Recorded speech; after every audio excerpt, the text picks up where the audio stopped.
શાહી ઠાઠમાટ અને સમાજની દેખાદેખીમાં આજકાલ લગ્નમાં લાખો અને કરોડો રૂપિયા પાણીની જેમ વપરાઈ જતા હોય છે। એમાં પણ જો મુખ્યમંત્રીના દીકરાના લગ્ન હોય તો તમે વિચારી રહ્યા હશો કે સેલિબ્રિટી અને વીઆઈપી જેવા તામઝામ હશે અને વ્યવસ્થામાં પણ કોઈ કમી નહીં હોય, પરંતુ જાણીને તમને કદાચ નવાઈ લાગશે। ગઈકાલે એક મુખ્યમંત્રીના દીકરાના સમૂહ લગ્નમાં 21 યુગલોની સાથે લગ્ન થયા છે। કરોડોની જાહો જલાલી હોવા છતાં પણ મુખ્યમંત્રીએ આ રીતે લગ્ન કરતા હાલ ચારેકોર તેની ચર્ચા છે।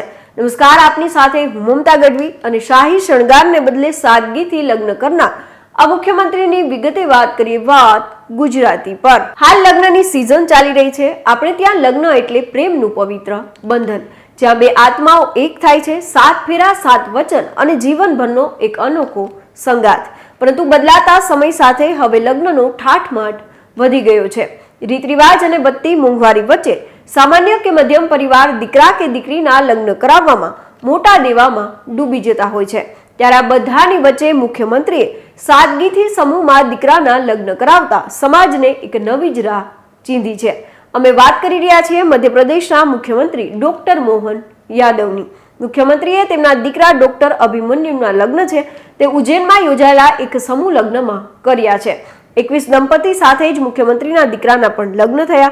આપને જણાવી દઈએ કે મુખ્યમંત્રી મોહન યાદવના પુત્ર અભિમન્યુ યાદવે ખરગોન જિલ્લાના ખેડૂત દિનેશ પટેલની દીકરી ડોક્ટર ઈશિતા યાદવ સાથે લગ્ન કર્યા છે।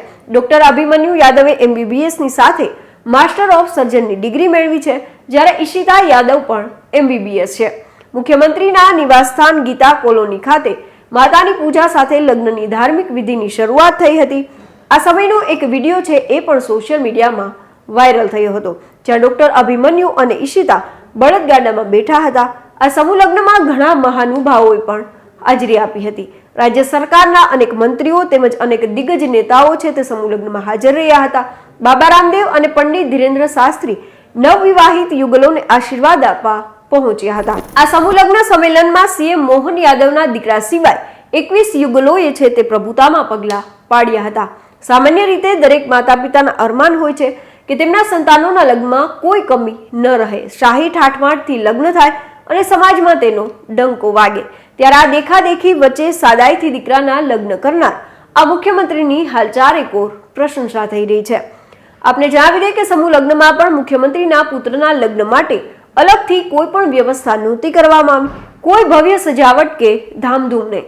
મુખ્યમંત્રી તરફથી પસંદગીના મહેમાનોને છે તે આમંત્રણ મોકલવામાં આવ્યું હતું। તેમણે બધા આમંત્રિત મહેમાનોએ કોઈ પણ પ્રકારની ભેટ ન લાવવા પણ વિનંતી કરી હતી।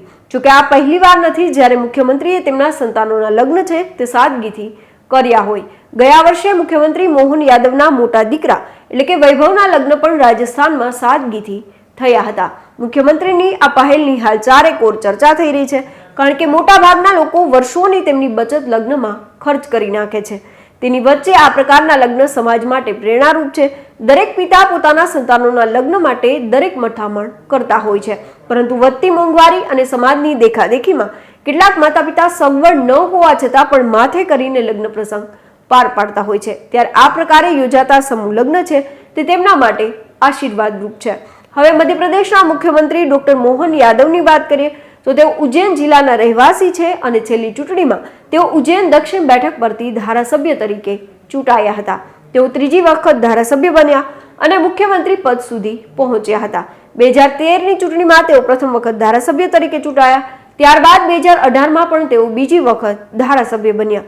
2023ની ચૂંટણીમાં જીતની હેટ્રિક ફટકારીને તેઓ મુખ્યમંત્રી બન્યા હતા।